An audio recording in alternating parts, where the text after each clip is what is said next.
Rappelons-nous l'Exode. Hein, L'Exode, on va être au temps pascal. Hein, Dieu sauve un de ses fils en écrasant l'autre quasiment. C'est le drame de l'Exode. Hein? Oui, mais on vit dans le temps, et dans le temps, oui. La réponse, la réponse que nous donnons, elle est toujours déclinée dans le temps. Oui. Hein? Et le temps, est-ce que le temps peut produire énormément de catastrophes, hein? Mais est-ce que le temps aussi peut racheter quelque chose des catastrophes dans lesquelles nous vivons? Oui. Ou est-ce que le temps est complètement perdu? C'est ça la question. Ça. Voilà, mais justement, il faut lire dans le contexte. C'est pas notre thème d'aujourd'hui, mais je réponds rapidement. J'ai parlé de la sagesse. Jésus montre que quelqu'un qui veut s'approcher de Dieu doit s'approcher avec intelligence de Dieu et sagesse. Et il dit, pourquoi est-ce que les gens qui font la guerre sont tellement intelligents qu'ils ne laissent rien passer, qu'ils préparent tout, hein, avec le plus de minutie possible, et pourquoi vous, qui êtes des fils de lumière, vous n'êtes pas aussi intelligents? C'est ça le problème. Oui, c'est pas de montrer en exemple. C'est comme l'intendant malhonnête. Exactement, c'est la même chose. Hein. Mais justement, ça nous provoque, puisque vous dites, je ne comprends pas. Bah oui, hein. Voilà, bon. Oui. Mais il faut continuer. Hein. Alors, pourquoi est-ce que je parle? Est-ce que Pharaon est un fils de Dieu? Ben oui. Bah oui. Ben oui, c'est un fils de Dieu. Et Dieu, il est déchiré, il ne peut pas faire autrement. À 10 reprises, il a essayé d'amortir les choses, de dire au Pharaon aussi, laisse-les partir, etc., par Moïse, etc. Et le Pharaon... Il le fait. Oui, mais non, oui. La 10e fois, il le fait. Hein, la 10e fois, il le fait, mais... aussitôt qu'ils ont démarré, ils retraitent, hein, et ils repartent. Hein. Bon. C'est Hérode, c'est pas Dieu. Alors, attends, non. Oui, parce qu'elle est passée au massacre des saints innocents. Ben, elle a raison. Elle a raison. Ah, d'accord, tous les enfants, oui. Et les enfants, n'allons pas trop vite. Simplement, je voudrais vous dire que la Bible, c'est cette histoire, c'est toute cette histoire qui traîne, ce drame que Dieu a choisi à sauver un de ses fils, et il a été contraint de quasiment laisser mourir l'autre pour sauver le premier. Et donc, qu'est-ce que c'est cette cérémonie célébrée annuellement par le peuple juif, l'agneau pascal? C'est une cérémonie extrêmement ambiguë, parce que dans cette cérémonie pascale, le peuple juif célèbre sa délivrance. Mais cette joie de la délivrance est continuellement oblitérée par le drame qui est derrière. Et ce drame qui n'est pas résolu.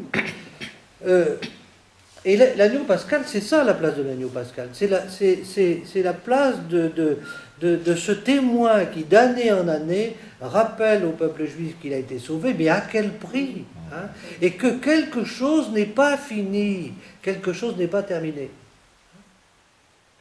Et donc, si le premier fils, si le fils aîné, qui est si attaché au commandement, hein, représente le peuple juif, hein, les pharisiens, hein, qui sont tellement préoccupés de... Le cadet représente les nations, il représente Il représente le pharaon. C'est dans la Bible, l'Égypte, c'est toutes les nations, c'est tout ce qui n'est pas juif. Hein? C'est nous, par conséquent. Hein? Et par conséquent, qu'est-ce que Jésus annonce à travers cette parabole?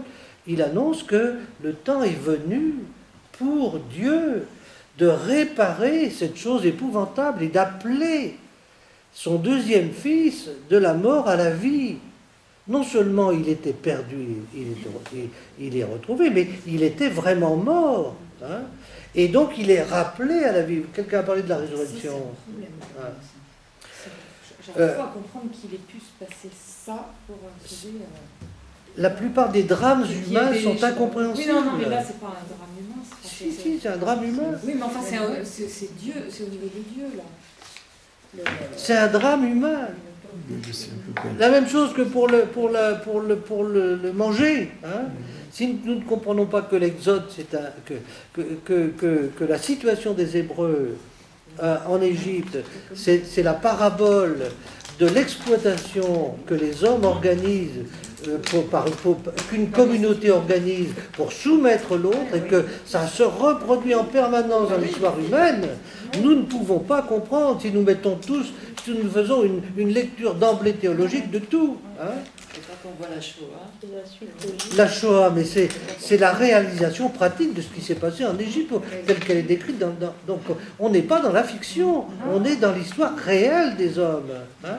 Et si Dieu nous a vraiment laissé la liberté, eh ben, il a les mains liées, et il doit attendre l'occasion favorable, il doit attendre quelque chose ou quelqu'un qui va pouvoir dénouer la situation. La situation de Jésus, c'est ça, c'est celui qui va chercher le deuxième fils. Hein? C'est celle des parents, bien sûr, mais bien sûr.